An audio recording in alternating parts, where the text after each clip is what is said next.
Hey everybody, I'm Jody Vance. And I'm George-affleck. And it's time for... Ho ho ho! UnSpun!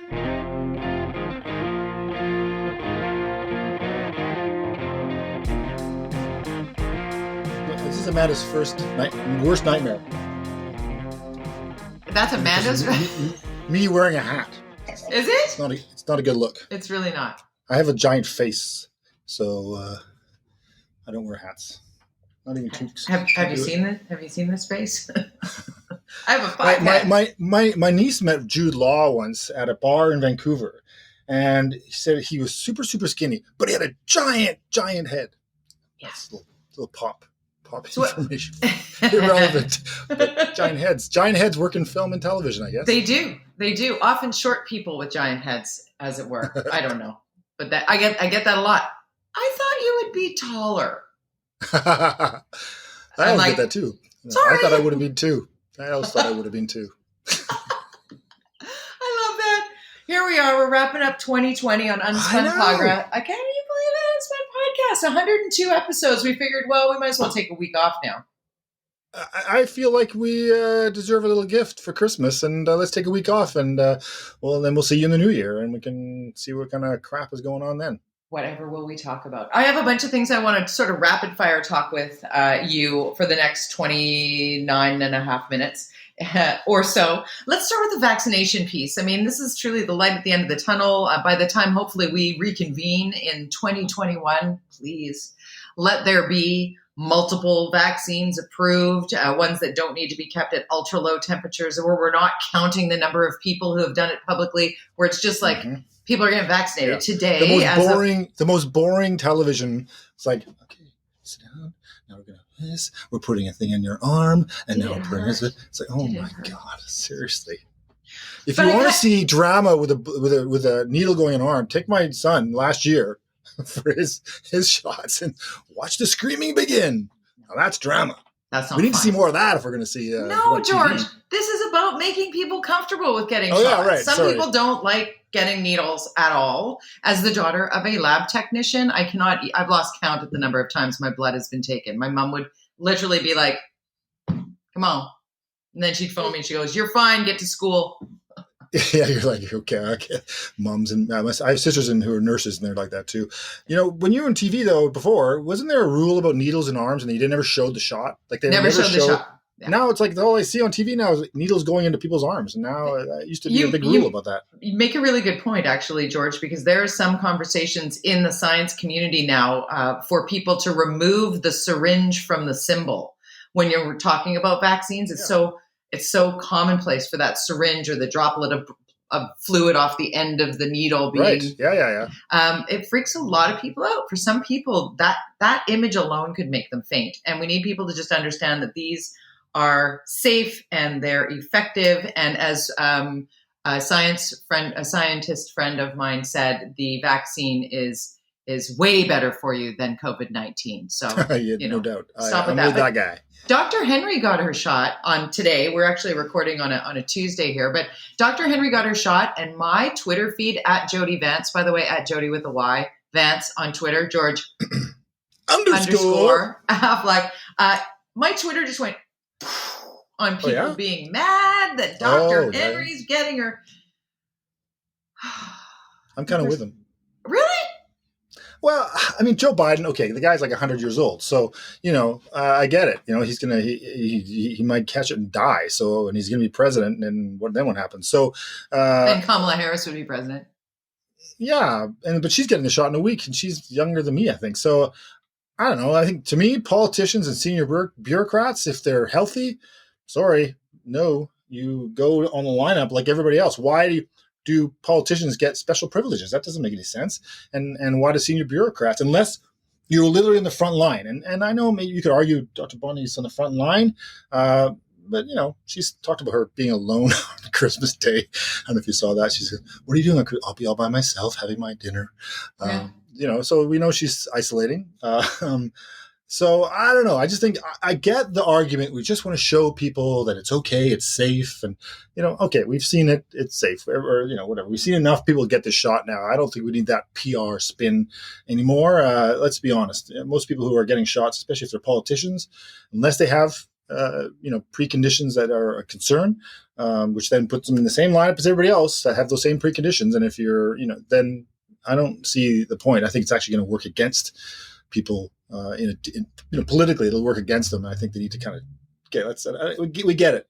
I still think I have a problem with the deniers. I have a problem with the people that have politicized this being first in line. That makes me crazy. I don't feel that way about Dr. Henry. I do think we need her. I think she is an essential worker. I think she is an essential frontline healthcare worker. She's not a politician. I do think that she probably is safely connecting with people when it comes to doing virtual meetings and what have you for the most part. But if she had to, be in the lab and she's far more entrenched in this than our PR vision of her is. I can only imagine what her workday looks like. So that's how I feel about her in particular. Do I think that everybody at the legislature should get a vaccine before the people who are tirelessly making sure that our grocery store shelves are stocked? All the seniors seniors are happening. That's, to me, is like priority. Let's get the people who are actually dying immediately, get to those people ASAP. And I think this whole denier thing, remember when people hated the Olympics before the Olympics and they were saying, 2010 Olympics, boo, this is going to suck.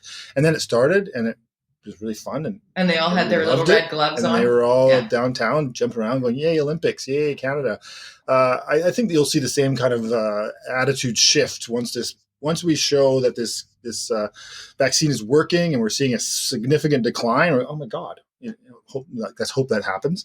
Then you'll see that those people are just going to disappear because they'll be like, oh, okay. I hope so. The deniers, we are seeing that south of the border, certainly with the people that said, watch as this magically goes away after the election in November. No. We all knew that was not true, but the fact that those are now people who are getting vaccinated south of the border before the impoverished and in particular Black, Indigenous people of color who are absolutely exponentially higher case numbers and death rates. Shows it. It does. And that, I always have to sort of bring myself back to BC, and you and I spend a lot of our time trying very much to focus on British Columbia specifically. And it's difficult to do that because, just looking across the country, I'm pointing east. That's east, by the way. To not your Christmas tree. My Christmas That's north. Tree. No. North Pole there. East. That's right. North Pole. Fireplace. South. Yeah. No. Anyway. Got a palm tree in the corner as well? You got the whole world in that corner. I got nope, that's not a palm tree. That's a fig tree. Oh, okay. By the way, congratulations. I don't know if we mentioned this. You won that Room Raider award. Did we mention that last week? I can't remember. We did not mention that last week because last week was the joke that I turned my computer around. Yeah. And it was an inside joke between you and Jordan Bateman and McLean Kay in like a was it a text thread? No, it was like the email. When you put out the email, say UnSpun's ready to go. And I'm like, you often say, we talked about this and that, just so those guys can put it in the Orca when they're posting it. And I said, don't forget my desperate attempt to be, a room raider. And then next thing you know, I'd be like 10 out of 10. I'm like, well, Jody, this week is my turn. Cause I put a lot of thought into this. I spent hours. You may have seen some of these amazing decorations at sites all over the city. And I talked about it when I was on NW this weekend, but nothing compares to you. Nothing. You're hilarious. I dig it. Okay, so what was I saying? I was pointing east because I was talking about those in the east because I was watching Premier-Horgan make the announcement of how this weekend on 12:01 a.m. on Boxing Day, the province of Ontario is going into a really serious everything lockdown. Everything is so very urgent that they have to lock down 5 days from now. If it's so urgent, why isn't it happening now? And his answer was, well, there's a lot of food in those restaurants that we should give them an opportunity to sell. It was so odd. But here we are, we're looking at that. And so people here in BC who like to say we've been locked down here, which we've never been. Restrictions. And there's orders, certainly, like we're not allowed to gather. We're not allowed to gather outside of our household. There's I know it's hard, right? Christmas. But people are like still arguing that it's not clear enough. It's like, do you want to be locked down? Like it's clear, George. Yeah, it's pretty clear. I mean, I have 3 kids, usual process. I have an ex-wife and a new, it's like all the whole mixed world. You have the similar sort of thing. I do. Different people involved. So this year, and actually this is going to be complicated. My ex-wife's new husband's ex-wife, boyfriend. Yeah, okay. Got COVID. And so my ex-wife's husband's daughter from his previous marriage is now in quarantine, and he hasn't even had a chance to see. She's here for Christmas, and there's going to be like this thing, and then we're all together because and it's like, anyways. So she's trapped in this house now for the entire time with her mom. She came in, she went in. Anyways, it's just like, but even that is probably, it's like she came, that whole traveling from Ontario. So she stayed, she hasn't seen any friends. And anyway, so what we're going to do, because I have these kids, then 2 of them, so we're going to do. Have these kids? All these kids and these girlfriends and boyfriends and my ex-wives and other children, and none of us can actually get together. So we're all going to Zoom. So we're going to do a distribution of all the gifts in the morning, doing drop-offs all the various locations. Probably me and the dad van, driving around and taking things around, and then we're going to do Zoom, and we're going to do live Zoom. My 12-year-old is setting up the whole system. He's got cameras everywhere. I think He's already set up the cameras. Maybe, I'm not sure. I got to check on that because the tree is actually close to our bedroom. I think, not so many cameras right now there, son. Anyways, we're going to have Zoom, and we're going to do the opening and gifts on Zoom. And it's going to be, and we're going to have, our champagne and orange juice. We're going to try and make it as festive and as fun and as normal as we possibly can. But that's what you got to do. There's no choice. That's it. I don't get to have my kids over. They don't live with me anymore, those 2. So therefore, sorry guys, not this year. Just not this year. But it sucks, of course. It does. But I had somebody arguing with me on Twitter this morning over something like super random. It was like Adrian Dix had put out a tweet that said, stay local, stay close to home, don't leave your community, stay in your household, stay tight, stay safe this holiday season. Like what he has been saying ongoing.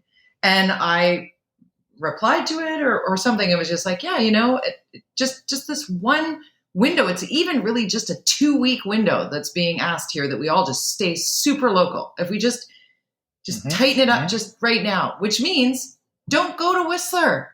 Like looking at people on Instagram, and you know who you are, because I have people who are my friends who are posting from Whistler. It's like, guys, like at least Chelsea Handler. Yeah, right. Me and Chelsea Handler. But it's just like, how about you don't just, and the people who live in those communities are asking us not to. But then the argument on Twitter, going back to the dudes, like, well, the hotels are open. Yeah, they are. And you still shouldn't go. There's a lot of rules. There's a lot of rules if you're staying. Oh, yeah. Because if you're, for whatever reason, you're in a hotel, but I don't know what hotel's open and doing what right now, but maybe you have a romantic weekend with your partner to get out. If you're stuck doing nothing, you might as well go stay at a hotel, and that could be fun. Just hang out. Okay. I don't know. Not in this 2 weeks, unless it's local. And why not go to Cypress Seymour or Grouse Mountain? Well, I don't know if I really want to go to Grouse Mountain though on that gondola, but masks are okay. But I'm claustrophobic. Yeah, as long as people wear masks, right? They're already all covered up, and generally when you're skiing, you have those things you can cover your face anyway. So. For sure. And the temperature today, skiing's safe. Outdoor sports is safe. It's the taking what we have in our community and dropping it in another community and picking up what's in that community and bringing it back. This virus travels by way of hosts. We're hosts. Viruses don't have legs. We are the legs they need. So when we talk about intra-provincial travel or inside BC, inside our province of BC, we remember when we were restricted. I remember you had to cancel some plans early spring, and then we waited and the numbers got low enough that they said, okay, you can move around the province. And it was like, great. And you're like, see ya. right away. And I mean, that's great. If we just all tighten up together, we win together, and then we can get back to normal together. I'm just a little mad. We're doing it. I mean, we're waiting for her announcement today. We're recording early, and she's probably announcing as we're recording. Right. But, the numbers she said yesterday have flattened, although flattened at 500 or 600. It's still flattening. Yeah, at a high rate. It's not at zero, which was what we want to be at, but flattening that curve is important. So we should be proud of ourselves too in this province that people obviously are doing what needs to get done, and there's this number of people getting it are still in those very, very vulnerable sectors and areas, which sucks. But the trend is happening the right way because we're committed to this, and I think we've proven that throughout this past year that we're pretty good at the self-isolation and saying, okay, we're going to hunker down, we'll stay home. And the fact that we haven't been restricted to mandatory stay-at-home orders. Like we've always been told, you can go to the park, you can go to the beach, you can go for a walk, you can go for a run, get on your bike, do whatever. I mean, the best thing we did this year was with your partner, if you want. I went, for a drink. It's fine, but but you also kind of go, oh, no, this is kind of weird, but okay. But there's no cases that I know of that are still the problems is these seniors developments in these homes. It's the people that don't realize that they're carrying it from a gathering to the workplace, and then that person at the workplace goes home with it, and that person they go home to works in a long-term care facility, and that is how it gets in there. It's not that the person going into the long-term care home hasn't been careful. It's just we aren't that. The time frame is so tight, and it's getting worse as we hear from England. It is. That transition is faster and faster. Which makes that even worse. And so it's getting to that point. I would say that in the home care or the healthcare workers that work in seniors and those homes are going to have to think about, how do they manage that process? And early on, the government said no more bouncing around different sites. So they stopped that. But it doesn't seem to have changed some of the numbers in this recent push. So we're seeing 11 to 15 people die a day. So the only solution is they've got to isolate with the people in those homes, and that's logistically, I can't even imagine how that would work.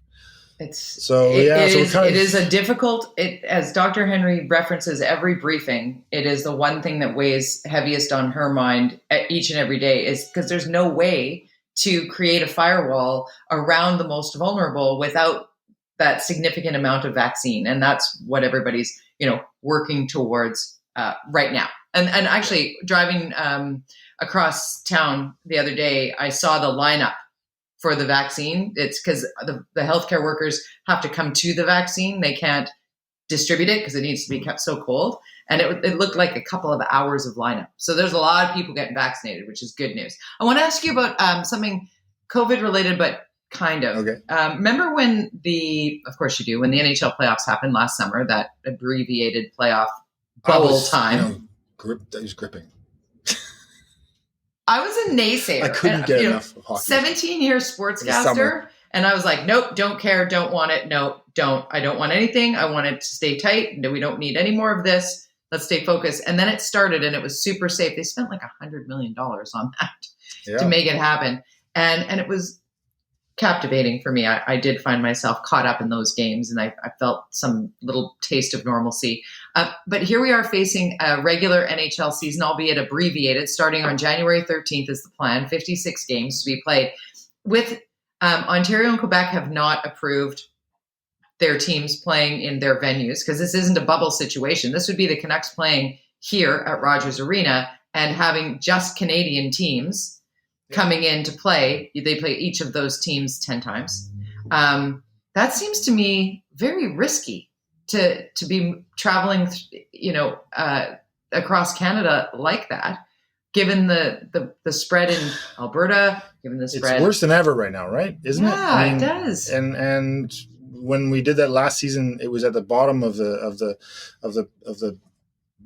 curve. We had all been doing a great job throughout the spring and early summer, and so now the trend is right. Summer obviously makes a big difference in spread. So now we're in the heat of it, in the middle of winter, when we know it spreads faster. We know we can't isolate the same way, and it just seems risky to me. I'm surprised I can't imagine BC will allow it. I hope not. I can't imagine either. She didn't allow it last time. Why would she now? It's worse. Way worse. So I don't see this flying. Yeah. I hope you're right. I had a But that means conversation they're with not going to Adrian travel Dix down. today. That means the Canadian teams can't even, the option of playing in the States is not open to them, or? Well, no, in the 50, see, then would get into the playoffs, which I believe would then become one of the bubble scenarios, right? So once you get down to who's in the playoffs, so it's 56 games in this abbreviated schedule, and there's the North Division, we the North, that are all Canadian teams, and there's the East, West, and Central, which it does plan out quite well on paper. But I mean, down the U.S., community spread is so rampant that. Would you really want to send any of us down, any Canadians down there? No. To be put in a risk in that situation like that. Yeah, it's a very interesting dilemma, and I understand that sports are important to people, and they love watching them, and it's a lot of money, and it's a lot of salaries, and a lot of this, and a lot of that. But, there's a lot of other industries suffering and not being able to open up again that aren't famous. And, the restaurant industry has got a little bit opening, but, nightclubs or, events. You look at the parks, the light shows in Stanley Park and the one at Van Dusen. They can't do their thing. The P&E had to change to an auto drive-through thing. Yeah. So, I don't think we have to be careful about special, ways of doing things for, an elite kind of thing. And that's what, that's exactly what Health Minister Adrian Dix said to me on the radio this morning when we talked it through, because he said, the NHL, we have their plan. They've submitted, and he's not usually one to toss in these little nuggets, but he said, albeit a little bit late, for their timeline, they're like, here's our plan. And he's like, so we're having a good look at it. However, they'd be hard pressed to create one set of rules for some when everybody else is expected to live to another set of rules. So I'm with you on this, George, and I get it. I really do think that that in a second wave of a global pandemic, we can pause on this. And when people are like, you don't understand, there's so much money at stake. You know what?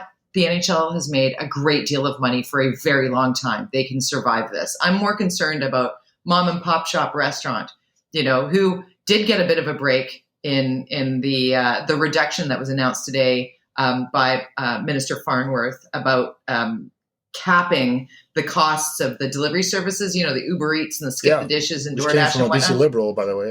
Did it? Yeah, I can. Trevor Harford, health.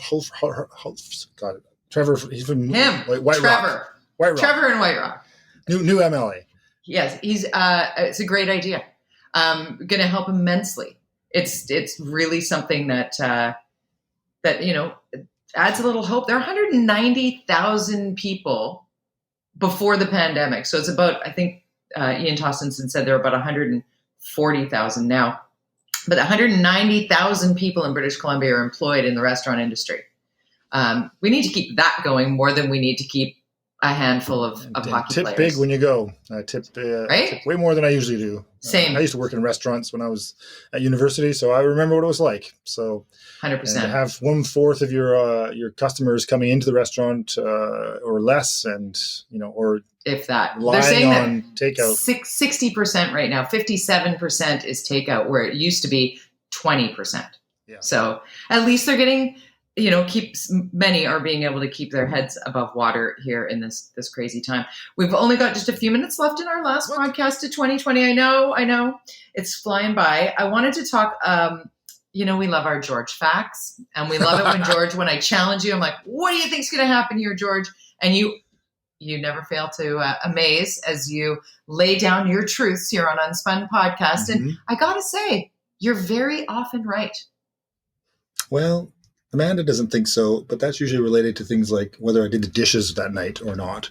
Or I believe her. But stuff like, we made fun of it in the lead up to the U.S. presidential election. I kept pressing and pressing and pressing, and you're like, I don't know. And you would text me late at night just to hit me with fear. He's going to win, I love that you were wrong about that.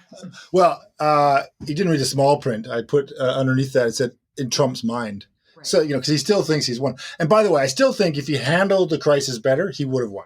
I still believe that if he had done a better job at managing the pandemic, I think he would have won without a problem. Right. He really blew that opportunity for himself, and I'm sure people are happy about that. But as from a spin point of view, he blew that one.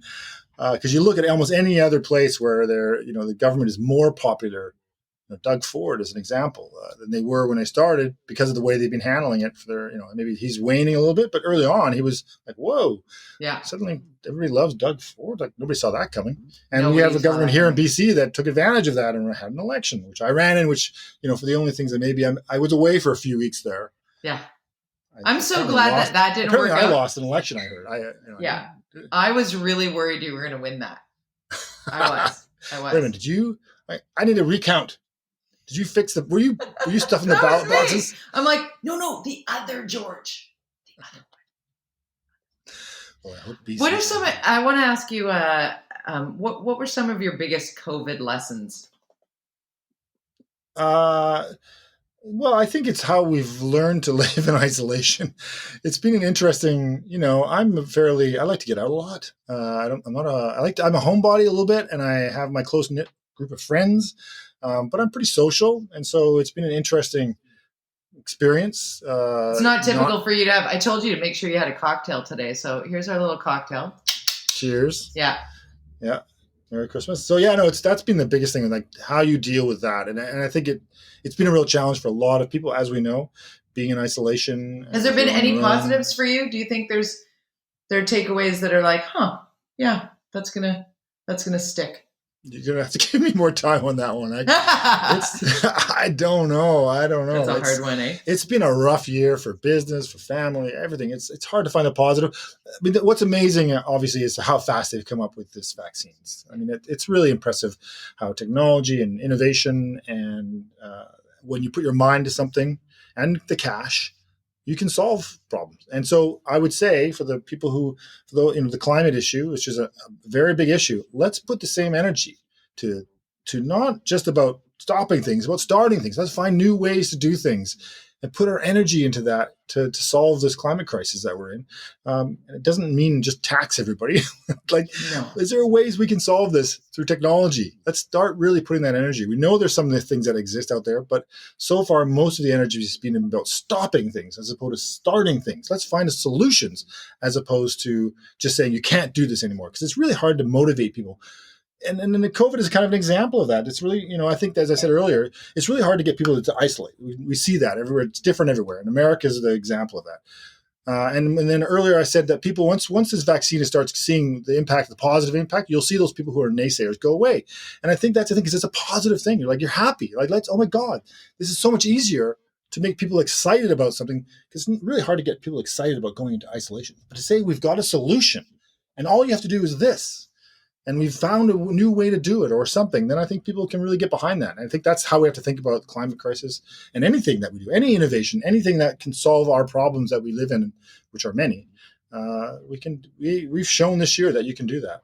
Looking for the solutions. Yeah, I like that. I like that as the takeaway. As we try and take the spin out of it all, that is very much something that we have learned. If we pull together as a global community, there's really very little that cannot be tackled. And I will tell you also that one of the big lessons for me, and I will shout out to my friend Jason Tetro, the super awesome science guy who gave me the timeline of the pandemic. And he has, along the way, sort of given us this is where you're at, this is where you're at. I get relief from the fact that he's like, this is the last leg. This is hitting the wall. This is that point in the marathon that everybody's like, oh, I don't know if I'm going to make it. And even if you walk, you will get to the end.